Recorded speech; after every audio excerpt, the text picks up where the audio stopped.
സാധനങ്ങളുടെ വില കുതിച്ചുയർന്നതോടെ മിക്ക പ്രവാസികളുടെയും കുടുംബ ബജറ്റ് തന്നെ താളം തെറ്റിയ നിലയിലാണ്.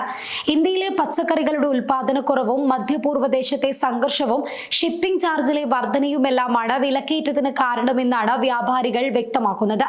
1 കിലോ ഇന്ത്യൻ വെളുത്തുള്ളിക്ക് 30 ദിർഹം, അതായത് ഇന്ത്യൻ തുകയായ 684 രൂപയാണ് ഇന്നത്തെ വില. രാജസ്ഥാൻ, മധ്യപ്രദേശ്, മഹാരാഷ്ട്ര തുടങ്ങി വടക്കേ ഇന്ത്യൻ സംസ്ഥാനങ്ങളിലെ വെളുത്തുള്ളി ഉൽപാദനം കുറഞ്ഞതാണ് വിലക്കയറ്റത്തിന് കാരണമെന്നാണ് വ്യാപാരികൾ നൽകുന്ന വിശദീകരണം. ചൂട് കൂടിയതും വിളവെടുപ്പ് സമയത്തെ മഴയും വെളുത്തുള്ളി ഉൽപാദനം കുറയാൻ കാരണമായി മാറിയിട്ടുണ്ട്. ഇന്ത്യയിൽ നിന്നും നേരത്തെ വരവ് നിലച്ച ബീൻസിന് പകരം വരുന്ന പാകിസ്ഥാൻ, ബംഗ്ലാദേശ് ബീൻസ് 1 കിലോ ലഭിക്കണമെങ്കിൽ 24 ദിർഹം നൽകണം. മൊത്ത കച്ചവടക്കാരുടെ വില 22 ദിർഹമാണ്. 2 ദിർഹം ലാഭമെടുത്തു വിറ്റാൽ പോലും പച്ചക്കറി വാങ്ങാൻ ആളില്ല എന്നാണ് കച്ചവടക്കാർ പറയുന്നത്.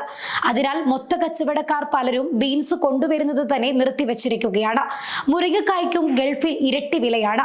8 ദിർഹത്തിന് ലഭിച്ചിരുന്ന മുരിങ്ങക്കായ് ഇപ്പോൾ ലഭിക്കണമെങ്കിൽ 16 ദിർഹം നൽകണം. അതേസമയം ഇന്ത്യൻ സവാള കയറ്റുമതി നിയന്ത്രണം നീക്കി 2 ആഴ്ച പിന്നിട്ടിട്ടും ഗൾഫിൽ സവാളയ്ക്കും വില കുറഞ്ഞിട്ടില്ല. വിവിധ കച്ചവട സ്ഥാപനങ്ങളിൽ 6.45 ദിർഹമാണ് ശരാശരി വില. കഴിഞ്ഞ 1 വർഷമായി ഇന്ത്യൻ സവാളയുടെ വില പ്രവാസികളെ വലിയ രീതിയിൽ ബുദ്ധിമുട്ടിലാക്കുന്നുണ്ട്. നേരത്തെ 2 ദിർഹത്തിന് വരെ സവാള ലഭിച്ചിരുന്നു. 2023 ഒക്ടോബറിലാണ് ഇന്ത്യയിൽ സവാളയുടെ വിലക്കയറ്റം തടയുന്നതിന് മിനിമം കയറ്റുമതി വില കേന്ദ്രം നിശ്ചയിച്ചത്. കിലോയ്ക്ക് 20 രൂപയിൽ താഴെ കയറ്റുമതി അനുവദിച്ചിരുന്നില്ല. ആഭ്യന്തര ലഭ്യത ഉറപ്പാക്കുകയായിരുന്നു ഇതിന്റെ ലക്ഷ്യം. അതിനാൽ കൂടിയ വിലയ്ക്കാണ് ഇന്ത്യൻ സവാള ഗൾഫിൽ എത്തിച്ചിരുന്നത്. ഇതിന് ആനുപാതികമായി ഇവിടെ വില കൂട്ടുകയും ചെയ്തിരുന്നു. അതേസമയം നാട്ടിൽ വില കൂടിയാൽ ഉടൻ ഗൾഫിലും വിലവർധന നടപ്പിലാക്കാൻ കാട്ടുന്ന വ്യഗ്രത വില കുറയുന്ന കാര്യത്തിൽ കച്ചവടക്കാർ കാണിക്കുന്നില്ലെന്നും ആക്ഷേപം ഉയരുന്നുണ്ട്.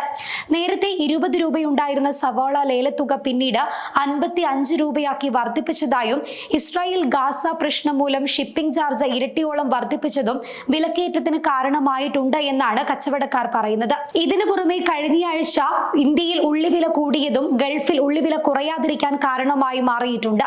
ഓണത്തിന് കിലോയ്ക്ക് 7.50 ദിർഹം വരെ ഉയർന്നിരുന്ന വില 1 ദിർഹം കുറഞ്ഞെങ്കിലും പഴയ നിരക്കിലേക്ക് തിരിച്ചെത്തുന്നത് വൈകുകയാണ്. ചെറുകിട സ്ഥാപനങ്ങളിലെ വിലക്കുറവ് ചൂണ്ടിക്കാട്ടുമ്പോൾ മറ്റു രാജ്യങ്ങളിലെ ഉള്ളി ചിലർ ഇന്ത്യൻ ഉള്ളി എന്ന് പറഞ്ഞ് വിലക്കുറവിൽ വിൽക്കുകയാണെന്ന് വ്യാപാരികൾ ചൂണ്ടിക്കാണിക്കുന്നുണ്ട്. ഇന്ത്യൻ ഉള്ളിയോട് സാമ്യമുള്ള മറ്റ് രാജ്യങ്ങളിൽ നിന്നുള്ള ഉള്ളി ഇടകലർത്തി വിൽക്കുന്നവരുമുണ്ട്. കൂടിയ വിലയ്ക്ക് എത്തിച്ച സ്റ്റോക്ക് തീർന്നാലേ വില കുറയ്ക്കാനാകൂ എന്നാണ് കച്ചവടക്കാരുടെ പൊതുവെയുള്ള മറുപടി. എന്നാൽ പെട്ടെന്ന് കേടാകാൻ സാധ്യതയുള്ള സവാള വൻതോതിൽ സൂക്ഷിക്കാറില്ല എന്നതിനാൽ വില കുറയ്ക്കേണ്ട സമയം അതിക്രമിച്ചിരിക്കുന്നുവെന്നാണ് ഉപയോക്താക്കൾ ചൂണ്ടിക്കാണിക്കുന്നത്.